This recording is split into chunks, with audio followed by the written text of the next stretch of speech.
Again, this is Eric Miscoll with Charlie Barnhart and Associates here at IPC Apex in San Diego 2015. Spending some time with some industry colleagues talking about the industry. And I'm really glad to have with me today an old colleague, Ray Carpenter. Ray is the managing member of Gulf and Pacific Group.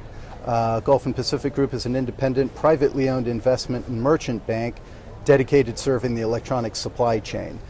Ray was actually ranked number 37, I believe it was, in Venture Outsourcing's list of the top 100 people influencing the EMS industry. And like I said, Ray's a longtime colleague and really a well-respected industry advisor. So we're glad to have time with you today. Thank you very much. Thanks for coming to San Diego and joining us. Why don't we just start, if you provide people who may be unfamiliar with the services that you provide in the industry? Sure. My firm basically is an advisor to corporate CEOs, boards of directors, business owners regarding matters such as mergers and acquisitions, private capital raising, both debt and equity, and other strategic and tactical alternatives. Okay.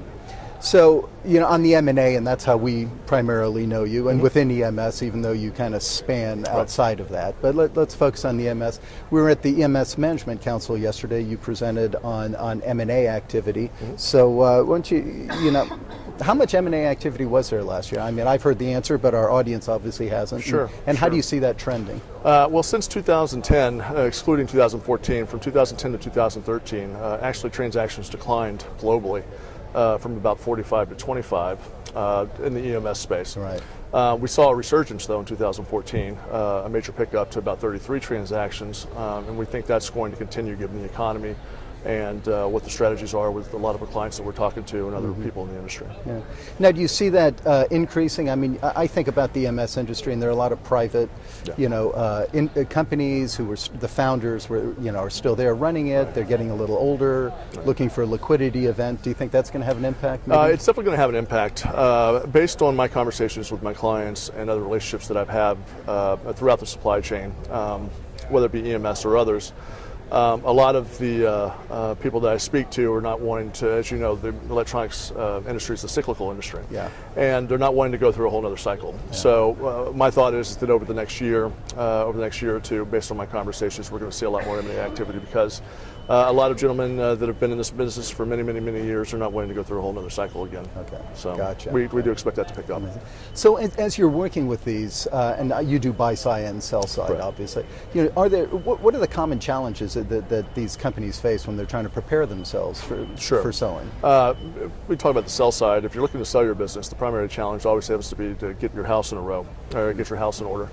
And that's based on making sure your documentation's up to par, that your forecasts are right, that your numbers are correct, that they've been audited, and you know, making sure that you show your facility well, and doing all those things that the seller needs to do in order for the buyer to be engaged with a possible sale of the business. With that said, other things that need to be taken into account and need to be done ahead of time is understanding your customer concentration and hopefully trying to mitigate that somewhat, because that can mean a difference in a half turn of a purchase price multiple or such, depending on how much customer concentration you have. So customer concentration along with just getting your documents and your forecasts and your budgets in order are stuff that needs to be taken care of at least 12 months in advance. Right.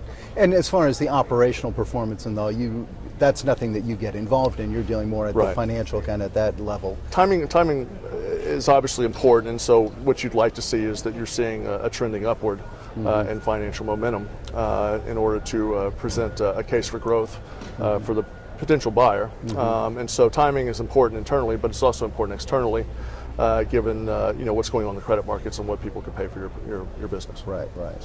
Okay, good. Well, listen, I know we could talk for hours here, but we're not going to do that. So I just want to say, listen, thanks for spending the time coming by. Enjoyed the show. Thank you very much. As always, appreciate your insights. I appreciate it. Thank you.